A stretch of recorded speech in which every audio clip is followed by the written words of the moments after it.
বন্ধুরা এখন দাঁড়িয়েছি হাওড়া স্টেশনে, আর এখন দাঁড়িয়েছি 6 নম্বর প্ল্যাটফর্মে। আর এখান থেকে হাওড়া কামাখ্যা স্লিপার বন্দে ভারত এক্সপ্রেস আসবে, তো চলো সেটা তোমাকে দেখাই। আর এখানে আমাদের স্লিপার বন্দে ভারত এক্সপ্রেস আসছে প্ল্যাটফর্ম নম্বর 6-তে।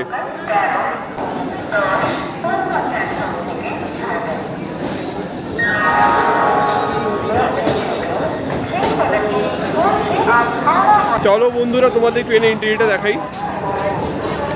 ট্রেন ঢুকছি আমরা, খুব অটোমেটিক ডোর আছে, এটা আমি জাস্ট টিপবো আর দেখো গেটটা খুলে যাবে।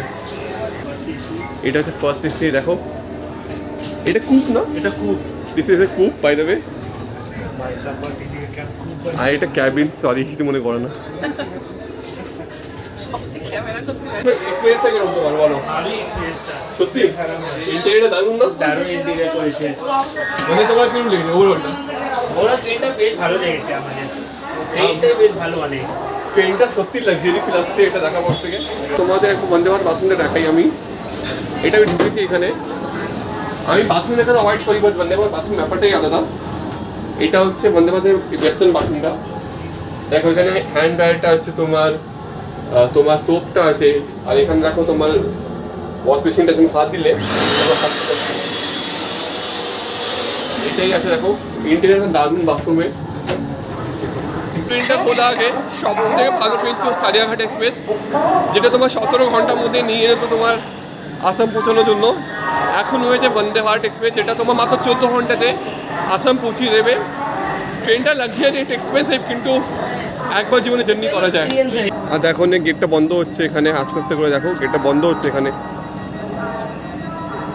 আর তো ট্রেনটা এখানে রওনা দিচ্ছে কামাখ্যা যাওয়ার উদ্দেশ্যে। এখানে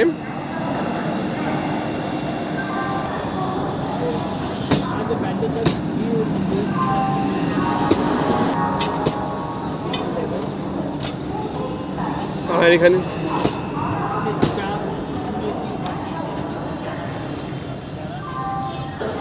বন্ধুরা তোমাদের বন্দে ভারত দেখানো ছিল, দেখিয়েছি, তো এটাই রইলো।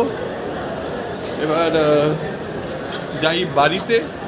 ভাই তোমার এক্সপিরিয়েন্সটা কেমন লেগে দাঁড়াও, তোমার এক্সপিরিয়েন্সটা কেমন ছিল? হ্যাঁ সেরা লেগেছে না? মিনস যেটা আমি ভেবেছিলাম তেমনি থেকে ভালো। আর এটা নোন অ্যাজ ট্রেন 20, এটা বলাই যায় ট্রেন 20, বাট দেখার মতো ট্রেন।